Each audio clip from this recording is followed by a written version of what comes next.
नमस्ते दोस्तों, आज की कहानी में आप सभी का स्वागत है। इस कहानी में मैं एक लड़के का रोल निभा रही हूँ।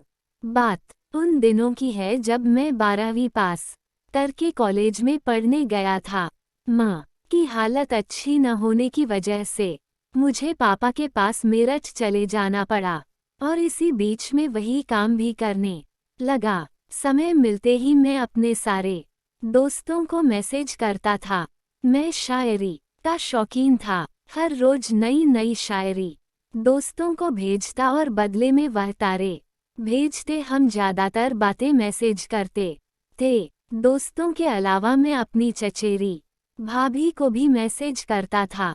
वह गाजियाबाद में मेरे भाई के साथ रहती थी। मैं और आयशा भाभी दोनों जब भी बात करते हैं तो ऐसा नहीं लगता था कि कोई देवर भाभी बातें कर रहे हैं। ऐसा लगता था मानो तो जिगरी दोस्त बातें कर रहे हैं। एक दिन मेरे फोन पर एक नंबर से एक प्यारा सा मैसेज आया। मैं पढ़कर बहुत खुश हो गया, लेकिन अगले ही पल में हैरान रह गया क्योंकि जब उस नंबर पर मैंने फ़ोन किया तो फ़ोन का जवाब नहीं मिल सका। मैंने उस नंबर पर मैसेज किया, कौन हो तुम उधर से? जवाब आया, आपकी अपनी दोस्त। मैंने नाम पूछा तो उसने बताया नहीं। फिर कभी का मौका मैसेज लिख दिया।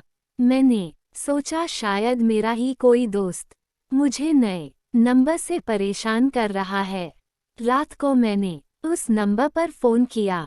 एक लड़के ने फ़ोन उठाया और जैसे ही बेहेलो बोली, मेरे रोंगटे खड़े हो गए।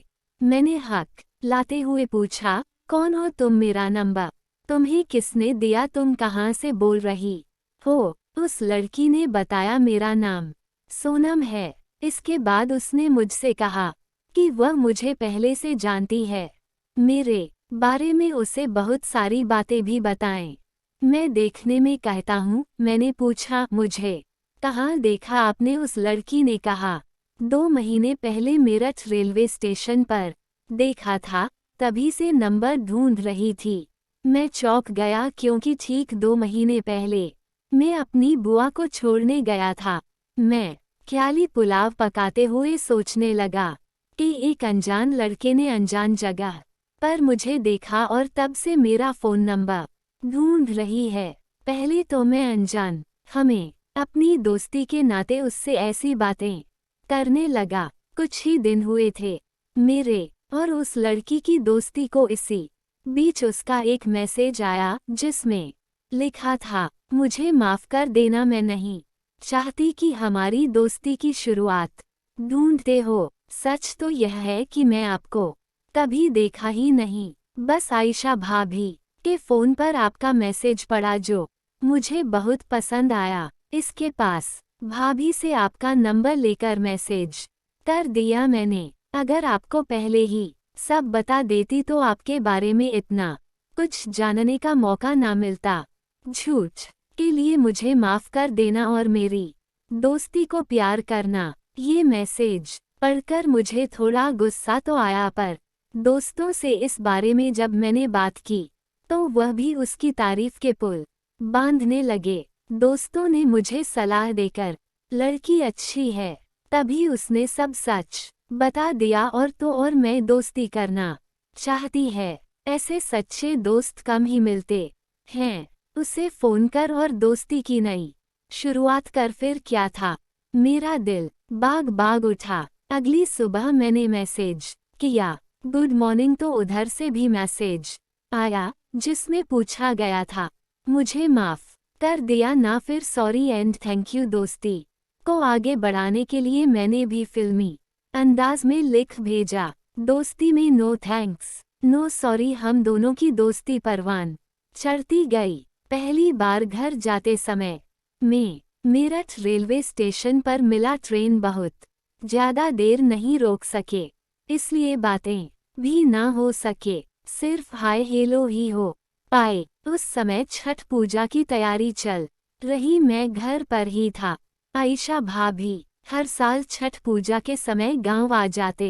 इस बार भी बनाई पर अकेले नहीं थी, वो अपने साथ सोनम को भी लाई थी। मैं इतना खुश था कि बयां नहीं कर सकता था। मैंने सोनम को अपने माँ और बहनों से मिलवाया। मैं पूरा दिन हूँ के साथ रहा। भाभी कहाँ चूकने वाली थी। मैं भी ताने कसते क्यों देवर से क्या ऐसे ही छोड़ दो हमेशा के लिए भाभी को, कहीं ना कहीं मेरी आंखों में सोनम के लिए प्यार नजर आने लगा था, क्योंकि आज से पहले ऐसा कभी नहीं हुआ कि मैं भाभी हमारे घर आए और मैं भाभी के साथ ना रहूं, क्योंकि सोनम से पहले भाभी जी भी तो मेरा हर पल साथ देती थी। मैंने मेरी भाभी को हर बात बता रखी थी। जब मेरी किसी लड़की से बात नहीं होती थी तो मेरी भाभी ही मुझसे बात करती थी और मुझे हर तरह का तुम देती थी। और मेरा जब भी क्रिकेट वगैरह खेलने का मन होता तो मैं भाभी से कह देता था और भाभी मेरे साथ मस्त वाला क्रिकेट का खेल भी खेलती थी। लेकिन इस बार तो कुछ अलग ही हो रहा था, इसलिए भाभी मुझसे ऐसी बातें कर रही थी। भाभी की ऐसी बातें सुनकर मेरे मन में लड्डू फूटने लगते थे कि काश ऐसा ही होता, क्योंकि सोनम थी ऐसी, गोरा रंग, लंबी नाक, लंबा कद, मानो कोई अप्सरा हो। मैं मन ही मन उसे चाहने लगा था। मेरे फोन की बैटरी और पैसे खत्म हो जाते हैं, पर बात कभी खत्म नहीं होती। हर साल छठ पूजा पर सोनम भी फोन भाभी के साथ मुझसे मिलने चली आती, लेकिन मेरी कभी हिम्मत नहीं हुई कि मैं भी उसके घर जाऊं। मैं जब भी गांव आता उसे रेलवे स्टेशन पर ही मिलकर चला जाता। प्यार वह भी मुझसे करती थी, पर वह नहीं थी। मैं उससे प्यार का इजहार करवा कर ही रहा। अब दोस्ती भूल कर प्यार मोहब्बत की बातें होने लगी। बात शादी तक पहुंच गई। मैंने हिम्मत करके पड़ोसियों के जरिए अपने प्यार और शादी की बात माँ तक पहुंचा दी। माँ ने इस रिश्ते को एक बार में ही खारिज कर दिया। इसकी वजह ये थी कि यह उनकी बिरादरी की नहीं थी। पढ़ी लिखी है, शहर के रहने वाली है, गांव के बारे में क्या जानती है। माँ के ख्याल से शायद सोनम घर परिवार में संभाल सके। उनको ऐसी लड़की चाहिए थी जो घर को संभाल सके। घर तो कहते भी समाज ही लेती, पर माँ को कौन समझाए। पुराने ख्यालों वाली माँ एक बार बोल देती है, वही मेरे लिए पत्थर के पर लकीर हो जाती थी। समय का पहिया अपनी रफ्तार से चलता रहा। मेरे दोस्तों, पड़ोसियों सभी ने मुझसे सलाह दी कि सोनम के साथ ही बाहर चला जाओ और शादी कर लो, कुछ समय के बाद साथ सब ठीक हो जाएगा। मैं आगे पीछे की सोचने लगा। जैसे हर माँ के सपने होते हैं, वैसे ही मेरी माँ के भी सपने होंगे।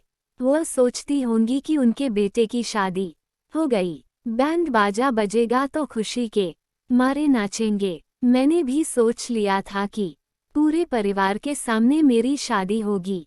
मैं अपने सपनों को नहीं तोड़ सकता। एक दिन मैंने सोनम को अपने मन की बात बता दी। वह सुनकर सोने लगे तो मैं अभी तक कुछ सोचकर सोनम ने कहा, आपकी शादी किसी से भी हो, पर आप हमेशा खुश रहना, माँ का दिल कभी मत तोड़ना। अब वही शादी कीजिए जहाँ आपकी माँ चाहती हैं। जब तक हम दोनों में से किसी एक की शादी नहीं होती, तब तक हम दोस्ती के नाते बातें तो कर सकते हैं। फिर सोनम छठ पूजा पर गांव नहीं आई। उसके बाद मैंने फैसला कर लिया कि मैं सोनम से एक बार तो मिलकर ही आऊंगा। फिर मैंने भाभी को फोन कर दिया कि मैं आ रहा हूँ। भाभी मुझे रेलवे स्टेशन पर लेने आ गई। घर जाते हैं, भाभी ने मुझे अलग ही बात कह दी। भाभी ने मुझे बताया कि तुम्हारे भैया को आए हुए बहुत ज्यादा दिन हो गए हैं। मेरा तो बहुत मन कर रहा है तुम्हारे साथ मस्त वाला क्रिकेट का खेल खेलने का। फिर मैंने भाभी को बताया कि भाभी मैं सोनम के लिए आया हूँ। फिर बोली कि मैं सोनम को यही बुला देती हूँ और तो तुम हो दोनों के साथ मस्त वाला क्रिकेट का खेल खेलना। उसके बाद तो दोस्त आप जानते ही हैं। हम लोगों ने 3 से 4 घंटे तक खूब क्रिकेट का खेल खेला और फिर मैं घर के लिए चल दिया और सोनम वाह कहा कि अब हम कभी नहीं मिलेंगे। मैं भी उदास रहने लगा। हम दोनों ने क्या क्या सपने देखे थे। शादी हो गई। शादी के बाद घर पर ही है, कोई काम करेगी। सोनम बच्चों को ट्यूशन पढ़ाएगी और वह कोई दुकान चलाएगा। कहते हैं ना कि आदमी जो सोचता है वो हमेशा पूरा नहीं होता, बल्कि सच में सोचा हुआ काम कभी पूरा नहीं होता। जो मैंने सोचा था वह सब तो अधूरा ही रह गया। मेरा सोनम से शादी करने का सपना अधूरा ही रह गया। तो दोस्तों, वीडियो अच्छी लगी हो तो वीडियो को लाइक और चैनल को सब्सक्राइब जरूर करें।